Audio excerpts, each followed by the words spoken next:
What's up guys, my name is Ace, and it looks like this year we aren't going to be getting any super early leaks with CoD WW2, and I think this is excellent news. For those of you guys that have been around for the launch of Call of Duties for quite some time now, for many years, you'll know every single year people are paying a lot of money and they have their connections, they have their ways to get the game really early. And when they do get their hands on it early, a lot of these people will be really excited and want to share that, and this is where we often get leaks on things that we haven't seen yet. The developers try to find that balance between marketing the game and letting you know what's going to be there generally, while still holding some surprises for you for when you actually get into the game at launch. A great example of this is the headquarters area in World War II. We still have never seen any proper gameplay of somebody in the headquarters.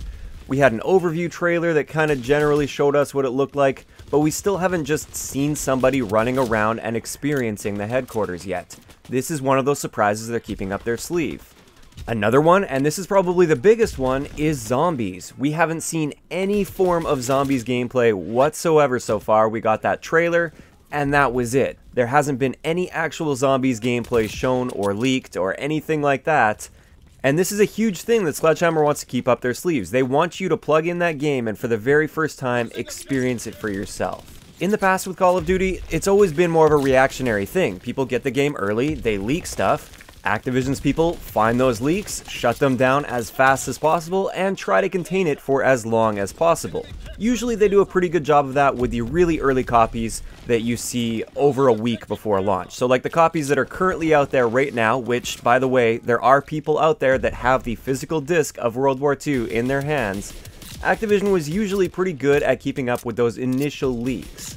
This time around though, they're one step ahead of the game, and this is great to see. Basically what's going on, if you guys haven't seen the situation, anybody that did get their hands on a copy of World War II early, they have the disc with them, they are unable to open the game, even in offline mode. And I know a lot of you guys are probably thinking, oh, there's got to be a way around that where they can change their time in their console or something along those lines. It looks like they have it actually set up to where the game will not load in until there's a playlist update, which will likely be sometime next week, probably midweek next week. So all of these people that have these early copies, it's impossible for them to access the game as it is right now. Which kind of sucks for them because I'm sure they spent a lot of extra money on that, but that's one of the risks you have to take when you're doing this kind of stuff. You're trying to bypass something and access something early that you're not supposed to be accessing, and if they put measures in place to make sure this doesn't happen, too bad for you.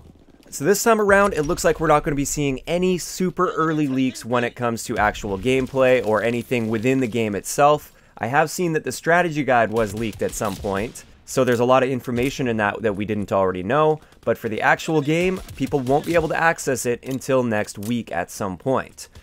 Now keep in mind, we will still likely get leaks a little bit early next week because they normally put the servers online about 2 to 3 days before launch. This allows the developers to get on, stress test the servers a little bit, figure it out, make sure they're all running smoothly and properly before they actually open the floodgates for everybody to come onto the game.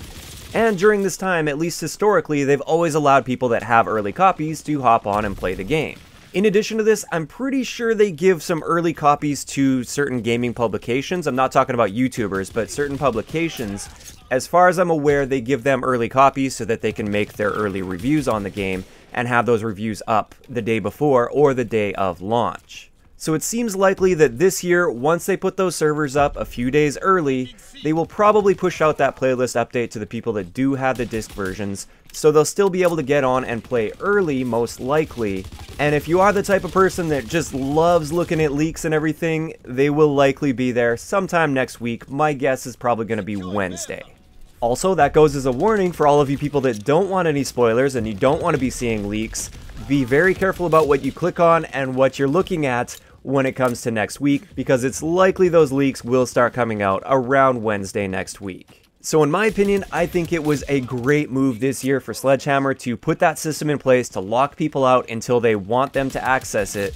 In the past with leaks, we get them super early and a lot of information gets leaked that the developers don't want out there. They want you to experience that for yourself. And as a YouTuber, I kind of have to keep up with that kind of stuff. Even if I don't necessarily want to see the leaks, It's something that I kind of feel like I have to keep up with in order to stay relevant, and also in order to prepare myself for the actual launch of the game. This time around, it looks like we don't have to deal with these spoilers. I know some people like spoilers, a lot of people out there are really disappointed because they wanted to see leaks and there's nothing out there yet. But I think overall it's a good thing and it keeps the overall hype up for the game. And with that, I'd like to know in the comment section below, what do you guys think about this system that Sledgehammer put in place to keep those people locked out of the game until they want them on? Are you disappointed because you were hoping to see some leaks, or are you really happy that they managed to keep it under control? If you enjoyed the video, a like rating is always appreciated, and don't forget to subscribe for more if you haven't already. I'll talk to you guys next time.